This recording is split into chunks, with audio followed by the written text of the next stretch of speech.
Hi friends, welcome to my YouTube channel Sandhya classes. तो देखिए, direct and indirect speech, इसको narration भी बोलते हैं। नरेशन को डायरेक्ट या इनडायरेक्ट स्पीच बोलते हैं। तो देखिए, इसको हम कैसे पहचानेंगे। किसी व्यक्ति के कथन को उसी की भाषा में ज्यों का त्यों व्यक्त करना डायरेक्ट स्पीच अथवा डायरेक्ट नरेशन कहलाता है। किसी व्यक्ति के कथन को उसी की भाषा में ज्यों का त्यों व्यक्त करना डायरेक्ट स्पीच अथवा डायरेक्ट नरेशन कहलाता है। उसके कथन को अन्य व्यक्ति द्वारा अपने शब्दों में आवश्यक परिवर्तन के साथ वर्णन करना इनडायरेक्ट स्पीच अथवा इनडायरेक्ट नरेशन कहलाता है। तो यदि उसके कथन को अन्य व्यक्ति द्वारा अपने शब्दों में आवश्यक परिवर्तन के साथ वर्णन करना इनडायरेक्ट स्पीच अथवा इनडायरेक्ट नरेशन कहलाता है। देखिए, जैसे एग्जांपल है,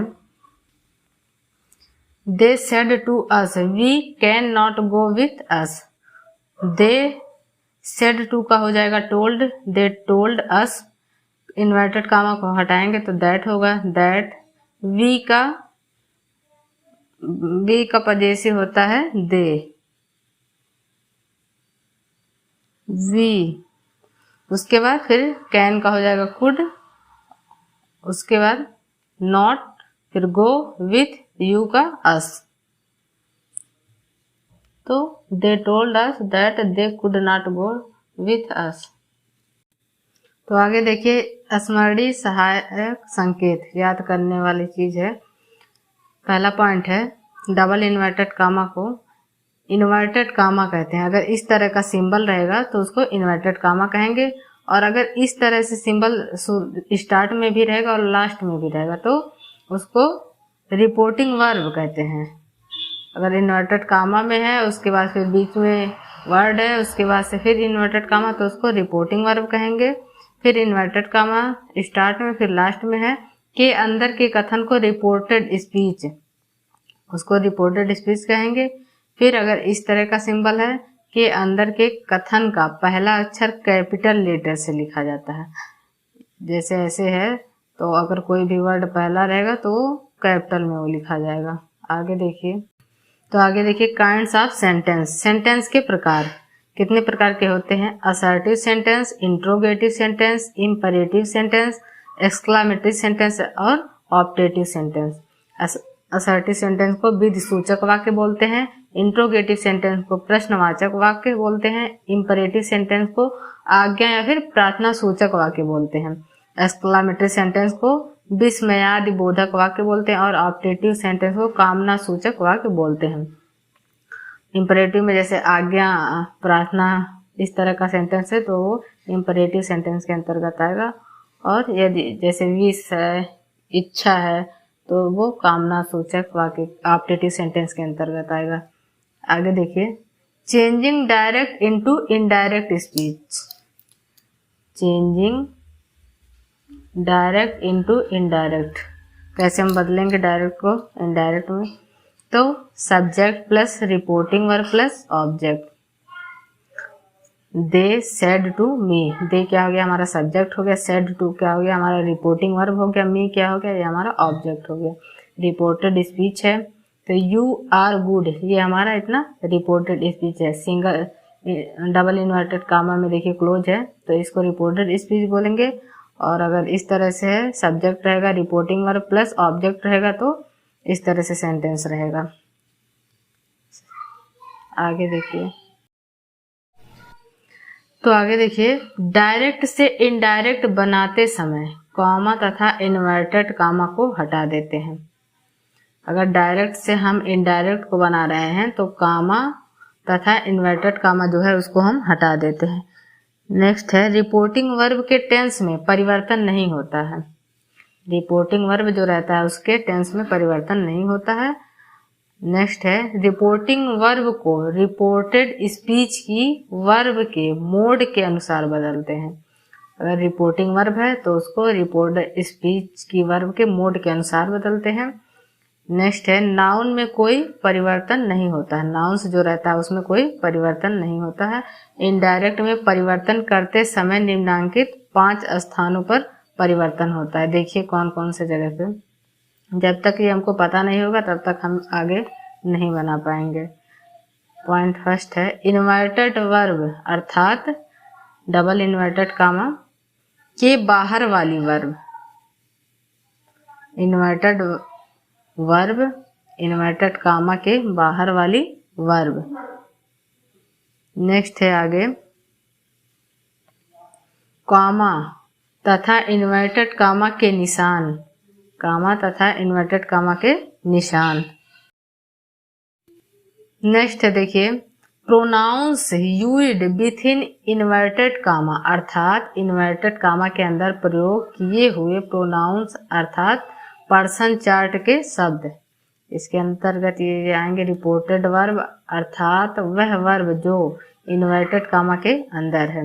वर्ड्स डिनोटिंग नियरनेस अर्थात निकटता सूचक वाक्य।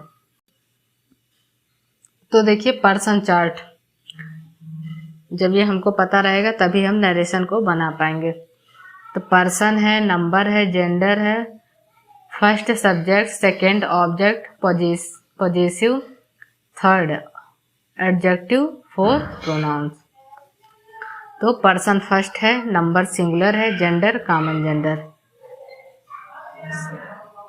फर्स्ट सब्जेक्ट आई है अगर तो आई का ऑब्जेक्ट मी होगा और आई का एडजेक्टिव माई होगा और आई का प्रोनाउन माइन होगा।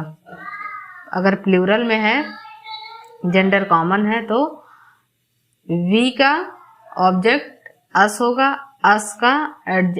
वी का एडजेक्टिव आवर होगा और वी का प्रोनाउन आवर्स होगा।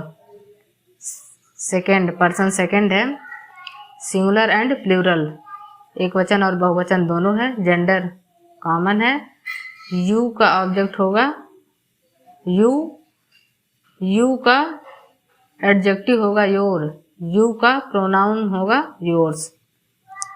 फिर है सिंगुलर है, जेंडर कॉमन है, सब्जेक्ट अगर दाऊ है तो उसका ऑब्जेक्ट दी होगा और इसका एडजेक्टिव दाई होगा और प्रोनाउन दाइन होगा। पर्सन थर्ड है, सिंगुलर है, जेंडर मैस्कुलिन मिस होता है पुलिंग, जेंडर जो है वो पुलिंग है, सब्जेक्ट ही है तो ही का ऑब्जेक्ट हिम होगा, ही का एडजेक्टिव हिज होगा और ही का प्रोनाउन नहीं होता है, ये नो चेंज होता है। फिर अगर है सिंगुलर है, नंबर सिंगुलर है, फेमिनिन मतलब होता है स्त्रीलिंग, जेंडर जो है अगर स्त्रीलिंग है तो सब्जेक्ट जो है सी है तो सी का सब ऑब्जेक्ट होगा हर, सी का एडजेक्टिव होगा हर और सी का प्रोनाउन होगा हर्स। नेक्स्ट देखिए आगे। फिर पर्सन जो है वो थर्ड है तो सिंगुलर, अगर सिंगुलर एक वचन है तो जेंडर कौन सा होगा न्यूटर जेंडर होगा हमारा। न्यूटर मिस होता है निर्जीव। सब्जेक्ट क्या है, सब्जेक्ट अगर इट है तो इट का जो है ऑब्जेक्ट हमारा इट होगा, इट का एडजेक्टिव इट्स होगा और इट्स का प्रोनाउन ये नो चेंज नहीं, इसका चेंज होता है। फिर अगर प्लूरल है, नंबर जो है थर्ड है और प्लूरल है और जेंडर जो है आल मतलब सभी के लिए अगर है तो दे अगर सब्जेक्ट है तो दे को किस में चेंज करेंगे, दे का ऑब्जेक्ट देम होगा और दे का एडजेक्टिव देयर होगा और दे का प्रोनाउन देयर्स होगा। तो इसको जो है वो हमको लर्न करना पड़ेगा तभी हम नरेशन को बना पाएंगे, डायरेक्ट एंड इनडायरेक्ट स्पीच को। तो देखिए दे सेड टू अस, ये वाला जो सेंटेंस रहता है उसको रिपोर्टिंग वर्ब बोलते हैं और इन्वर्टेड कामा वाला जो इधर रहता है उसको रिपोर्टेड स्पीच बोलते हैं।